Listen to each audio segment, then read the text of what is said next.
Assalamualaikum warahmatullahi wabarakatuh.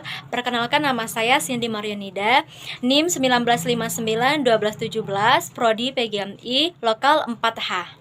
Praktekkan pembuatan surat dinas. Pengertian surat dinas adalah sebuah karya surat yang dibuat dalam bahasa formal dari suatu instansi baik pemerintahan maupun swasta, di mana surat tersebut memiliki tujuan kedinasan antar instansi atau lembaga.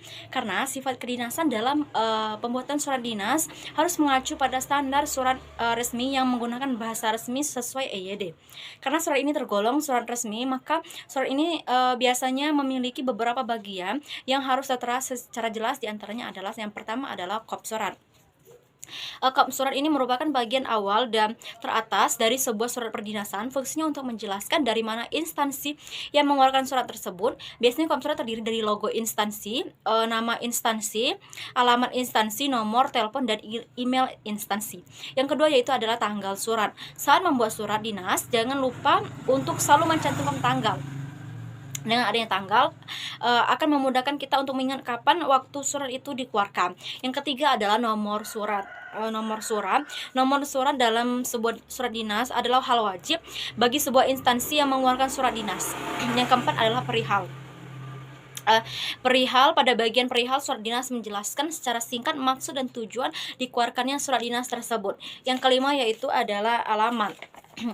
Dalam surat perdinasan ini ada baiknya cantumkan alamat penerima. Informasi alamat penerima ini akan berguna untuk orang yang mengirimkan surat dan menjadikan surat dinas ini lebih resmi. Yang keenam adalah lampiran, yaitu lampiran ini adalah surat dinas yang berisi tentang berkas atau informasi tambahan yang perlu disampaikan. Biasanya adanya lampiran ini menjadikan alat kelengkapan dalam surat dinas yang tidak memuat dalam surat utama. Yang ketujuh yaitu adalah salam pembuka.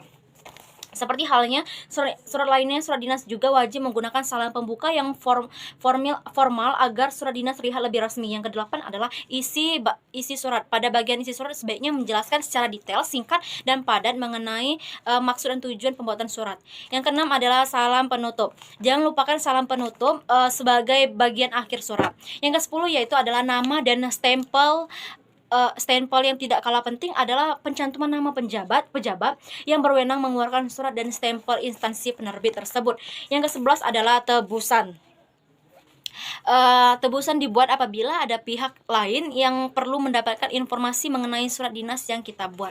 Berikut adalah contohnya, dan akan saya cantumkan lagi di sini.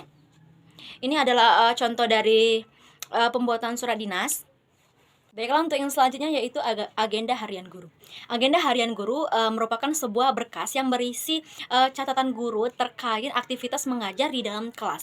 Secara umum berkas ini berupa tabel yang beberapa kolom keterangan di atasnya. Beberapa kolom yang ada dalam buku agenda harian adalah sebagai berikut, yaitu ini saya akan menjelaskan secara singkatnya dulu. Yaitu yang pertama langkahnya yaitu adalah penomoran, kedua hari dan tanggal, ketiga waktu, yang keempat mata pembelajaran, yang kelima standar kompetensi atau kompetensi ini disesuaikan dengan kurikulum yang telah digunakan.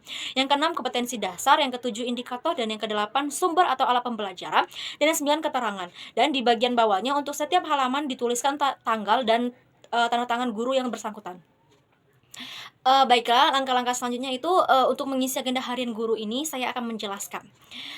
Di mana yang pertama yaitu kita terlebih dahulu membuat hari dan tanggal, yang dimana harus diisi sesuai dengan hari atau tanggal ketika mengajar di kelas, dan waktu diisi berdasarkan jam keberapa pembelajaran yang Bapak Ibu ampu berlangsung atau pembelajaran disesuaikan dengan mata pelajaran yang telah diajar. Dan standar kompetensi dan kompetensi dasar diisi berdasarkan kesesuaian materi dengan setiap standar kompetensinya. Indikator merupakan ciri nyata yang diharapkan setelah siswa mengikuti kegiatan belajar di dalam kelas. Sumber belajar merupakan bahan ajar yang dijadikan sebagai sumber untuk mengajar. Keterangan diisi dengan catatan khusus berkenaan dengan peristiwa ketika mengajar. Berikut ini adalah contoh dari agenda buku agenda. Ini adalah contohnya. Silakan dilihat. Baiklah, untuk yang selanjutnya yaitu buku ekspedisi. Buku ekspedisi sekolah dahulu atau mungkin sekarang masih ada surat ekspedisi digunakan sebagai tanda terima bahwa surat yang dikirimkan sudah diterima oleh penerima yang berhak. Pengertian buku ekspedisi adalah buku pengantar surat yang digunakan untuk mencatat daftar pengiriman surat kepada pihak lain sehingga lebih rapi. Buku ekspedisi surat sekolah guru loyal. Administrasi surat menyurat semakin rapi dengan adanya buku. Buku ekspedisi atau dikenal juga sebagai buku pengantar surat adalah suatu buku yang digunakan untuk mengagendakan mencatat setiap surat yang dikirimkan kepada pihak luar. Berikut adalah contohnya. Baiklah, yang selanjutnya yaitu adalah buku notulen rapat sekolah. Notulen buku agenda rapat sekolah adalah catatan-catatan tentang kegiatan rapat dinas di sekolah yang diikuti oleh dewan guru atau pegawai dan kadang juga dihadiri oleh komite sekolah beserta orang tua atau wali siswa. Berikut adalah susunan cara untuk membuat notulen rapat antara lain. Yaitu yang pertama yaitu adalah kepala notulen. Kepala notulen adalah bagian awal untuk penulisan notulen. Beberapa hal yang ada pada kepala notulen diantaranya ialah sebagai berikut, yaitu nama atau judul atau tema yang akan dibahas, hari serta tanggal acara diselenggarakan atau waktu, jam, penyelenggaraan acara, tempat pelaksanaan acara, unsur-unsur yang turut terlibat di dalam acara atau ketua dan wakil ketua, notulis, sekretaris dan juga peserta. Yang kedua yaitu adalah isi notulen. Isi notulen merupakan bagian dari notulen yang berwujud hal-hal yang nantinya akan dibahas serta memuat hasil keputusan rapat. Isi notulen ditulis supaya bisa membedakan dari susunan sistematis. Susunan sistematika pada isi notulen dikelompokkan menjadi 4 bagian, antara lain yaitu adalah kata pembuka, pembahasan, pembacaan keputusan, dan waktu atau jam dan penutupan.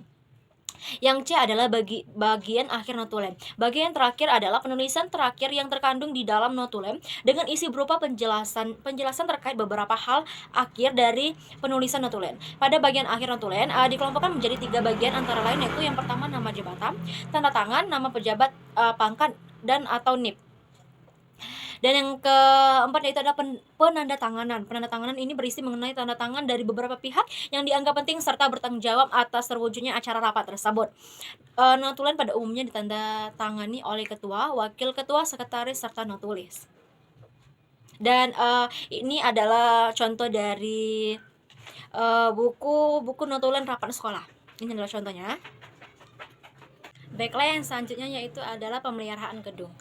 Sistem pemeliharaan dan perawatan bangunan merupakan mekanisme kegiatan yang harus dikembangkan oleh pengelola dalam memanfaatkan bangunan. Yang pertama yaitu pemeliharaan bangunan.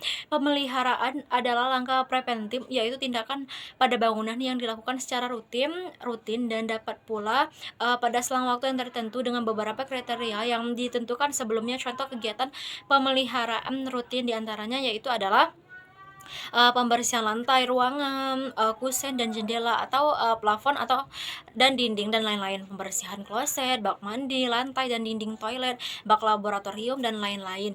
Dan juga yang selanjutnya yaitu adalah pembersihan talang air dan saluran air yang kotor, pembersihan saluran selokan sekolah. Pemeliharaan berkala merupakan langkah tindakan pada bangunan menurut periodisasi yang telah ditetapkan sebelum. Beberapa contoh kegiatan diantaranya yaitu adalah perbaikan dan pengecatan dinding, perbaikan dan pengecatan kusen pintu dan jendela, penggantian genteng atau penutupan atap lainnya, servis dan penambahan gas freon dan pada unit AC. Yang kedua yaitu adalah perawatan bangunan. Perawatan merupakan tindak lanjutan terhadap langkah pemeliharaan preventif yang dilakukan di mana kegiatan perbaikan pengganti bagian bangunan dilakukan agar suatu bangunan tetap layak fungsi.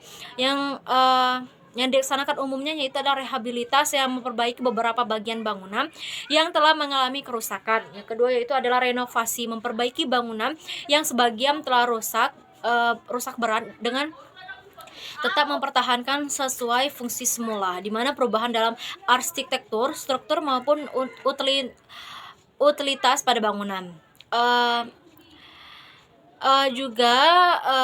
Yang ketiga yaitu adalah komponen bangunan dan bobot komponen bangunan untuk bangunan yang dihitung. Dan yang keempat yaitu luas bangunan diperhitungkan pada area di mana perbaikan dan perkuatan bangunan dilaksanakan. Yang kelima yaitu harga satuan bangunan per meter persegi yang dipakai adalah harga satuan untuk bangunan baru yang berlaku pada saat itu di suatu daerah.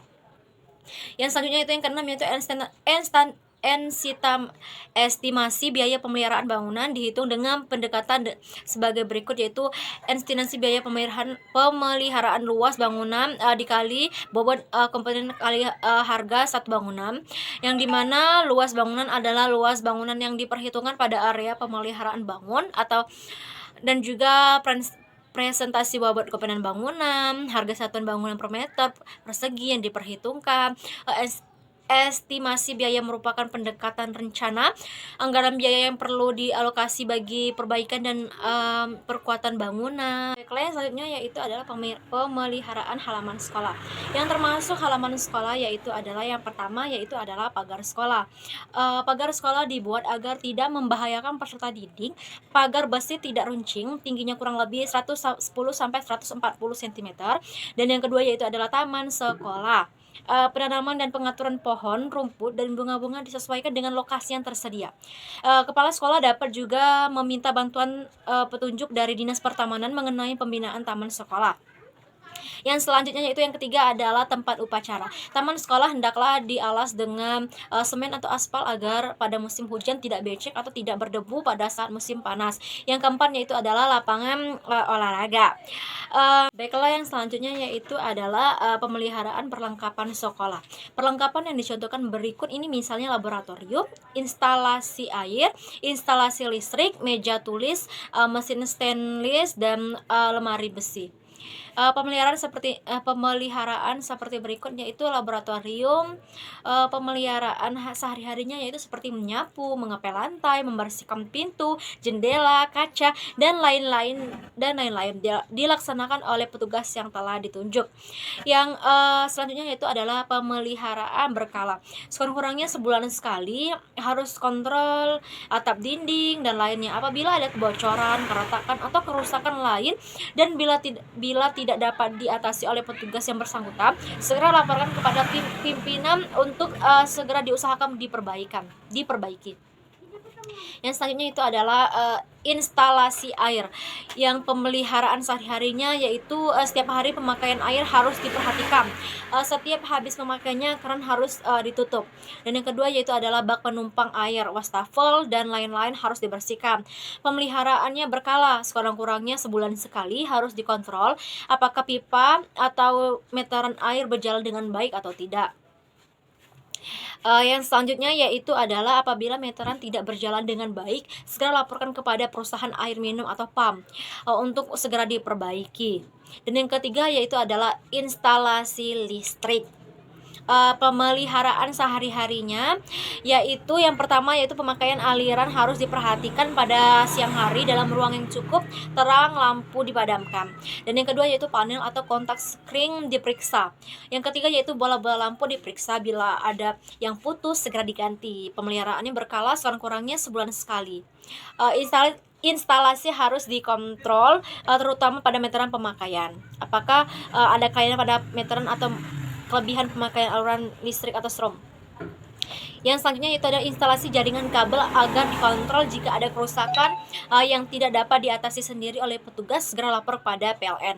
Yang keempat yaitu adalah mesin tulis. Pemeliharaan yang sehari-harinya membersihkan debu dan kotoran lain yang melekat, memeriksa pita mesin apakah masih dalam keadaan baik atau sudah rusak. Yang ketiga yaitu setiap habis dipakai dibersihkan huruf-hurufnya dan mesin ditutup kembali dengan tutup yang tersedia. Pemeliharaannya berkala, apabila mesin setiap hari dipakai terus-menerus, sekurang-kurangnya sebulan sekali diminyaki dengan minyak pelumas yang bisa digunakan untuk mesin tulis. Yang kedua yaitu apakah pita mesin sudah tidak menyala lagi agar segera diganti. Sekurang-kurangnya 6 bulan sekali direparasi oleh tenaga ahli. Yang kelima yaitu adalah mesin stainless. Pemeliharaannya sehari-hari itu pembersihan dari debu yang melekat pada tutup mesin pada mesin sendiri. Pemeriksaan alatnya apakah ada kelainan atau kerusakan untuk siap pakai. Pemeliharaannya berkala, dibersihkan setiap selesai dipakai, menggantikan peralatan yang rusak. Sekurang-kurangnya sebulan sekali diadakan pengecekan peralatan.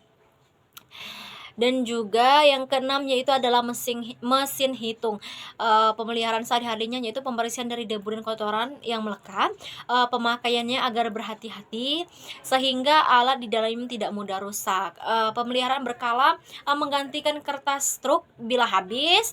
Sekurang-kurangnya setiap bulan sekali diadakan pengecekan keadaan peralatan. Dan yang ketiga yaitu ada pelaksanaan pemeliharaan berkala sesuai dengan petunjuk dari pabriknya. Untuk mesin hitung ini sama dengan mesin yang lainnya dibuatkan kartu pemeliharaannya.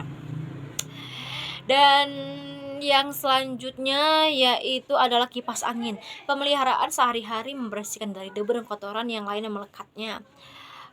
Yang selanjutnya yaitu adalah mesin tulis listrik. Dibersihkan juga dan dari debu dan kotoran lain yang melekat. Seperti yang tadi sudah dijelaskan seperti itu ya. Dan yang selanjutnya itu adalah sound system. Pemeliharaannya membersihkan debu dan kotoran seperti yang lainnya. Dan juga ada kelainan atau dicari penyebab, dicek semua kontak. Jadi gitu.